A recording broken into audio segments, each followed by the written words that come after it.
स्वागत करते हैं चुनाव आयोग का, जिन्होंने 5 स्टेटों में चुनाव है और निश्चित रूप से पंचों की 5 स्टेटों में बीजेपी हारेगी और कांग्रेस जीतेगी। क्या बताएंगे किस तरह से कांग्रेस ने तैयारी की है? राहुल गांधी जी जा रहे हैं, कांग्रेस राहुल गांधी जी अभी लेह लद्दाख में गए तो वहाँ पर भी कांग्रेस को जीत मिली। कांग्रेस पूरी तरह से तैयार है और जिस प्रकार से कर्नाटक की सरकार इन्होंने तोड़ी थी और उसके बाद दोबारा चुनाव हुए, बहुत भारी बहुमत से कांग्रेस आई, ठीक इसी प्रकार इन्होंने मध्य प्रदेश की सरकार भी तोड़ी थी। आज मध्य प्रदेश भी एक तरफ है, छत्तीसगढ़ में भी इतने काम कांग्रेस की सरकार ने किए, राजस्थान में इतने काम किए, सब जगह कांग्रेस आई और तेलंगाना में भी कांग्रेस पार्टी ही की दुकान सजेगी वहाँ। निश्चित रूप से राहुल गांधी जी ने जो पद यात्रा शुरू की थी कन्याकुमारी से लेकर कश्मीर तक, जो उन्होंने देश के संविधान और देश में फैले नफरत को ख़त्म करने के लिए जो उनकी पद यात्रा थी,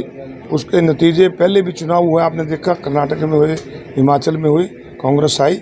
लोग अब ज़्यादा इन बातों पे नहीं आते कि आप क्या करने जा रहे हो, करते तो कुछ है ही नहीं। लोग खाली इससे तो किसी का पेट नहीं भरता कि हमें धर्म की राजनीति करें, पेट तो रोटी से भरेगा ना। रोजगार मिल नहीं रहा, महंगाई बढ़ रही है, भ्रष्टाचार बढ़ रहा है, तो लोग आज इससे बदलाव चाहते हैं और विकल्प केवल देश स्तर पर इंडिया गठबंधन और हरियाणा प्रदेश के अंदर कांग्रेस पार्टी और इन प्रदेशों में कांग्रेस पार्टी। तो दूसरा, शारदीय नवरात्रि शुरू होने वाले हैं, केंद्र सरकार ने गंगा जल पर काफ़ी पवित्र माना जाता है, उस पर 18% जीएसटी लगा दी। इन्होंने सांस लेने पे भी जीएसटी लगाई। ये अपनी उपलब्धियों में गिनवाते हैं कि हमारा जीएसटी कलेक्शन बढ़ा है। प्रदेश सरकार भी गिनाती है, देश की सरकार भी गिनाती है और देश का प्रधानमंत्री कहता है कि हम तीसरी बड़ी अर्थव्यवस्था बनने जा रहे हैं और प्रदेश का मुख्यमंत्री भी कहता है कि हमारी टैक्स कलेक्शन लगातार बढ़ रही है।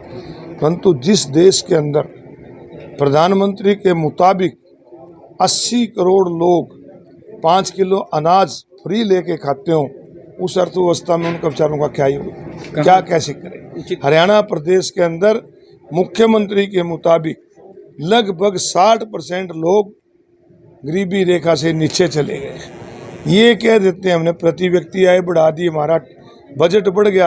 अरे अमीर के पैसे बढ़ रहे हैं, गरीब की जेब से पैसा जा रहा है, गरीब गरीब होता जा रहा है और उसके साथ एवरेज निकाल के उससे मजाक करते हैं। कहाँ तक उचित मानते हैं गंगा जल? मैं कह रहा हूँ गंगा जल पे टैक्स लगाना, गंगा की तो सफाई के नाम पे भी उन्होंने पैसे इकट्ठे करे थे, उसका ही नहीं पता कहाँ खले गए। अब गंगा जल पे टैक्स लगाकर ये बड़ा निंदनीय है, इसको सरकार को तुरंत वापस लेना चाहिए। दूसरा, जाति होनी चाहिए, लोगों को पता होना चाहिए कि हमारी कितनी संख्या है, नहीं तो कुछ लोग खा रहे हैं, बाकी लोग ऐसे हैं।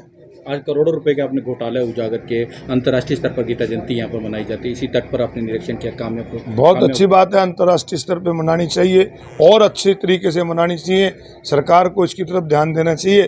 परंतु जो लोग इस गीता जयंती के नाम पे कुरुक्षेत्र डेवलपमेंट बोर्ड में ब्रह्म सरोवर की मेंटेनेंस के नाम पे, ब्रह्म सरोवर पे आरती स्थल के नाम पे जिन लोगों ने लगातार घोटाले किए हैं, उनकी जांच होनी चाहिए और ऐसे अधिकारी हो चाहे कोई नेता हो, उनको जेल की सलाखों के पीछे बंद करके उनसे रिकवरी करना। कांग्रेस की सरकार आती है तो क्या करेंगे? मैं कह रहा हूँ हम इसी सरकार से मांग करते हैं, कांग्रेस की सरकार आएगी तो निश्चित रूप से जिन लोगों ने धर्म के नाम पे पैसा खाया, जिन लोगों ने ब्रह्म सरोवर की मेंटेनेंस के नाम पे पैसा खाया, जिन लोगों ने कृष्णा सर्किट के तहत शौचालय बनाने के नाम पे पैसे खाए, इनके खिलाफ कार्रवाई।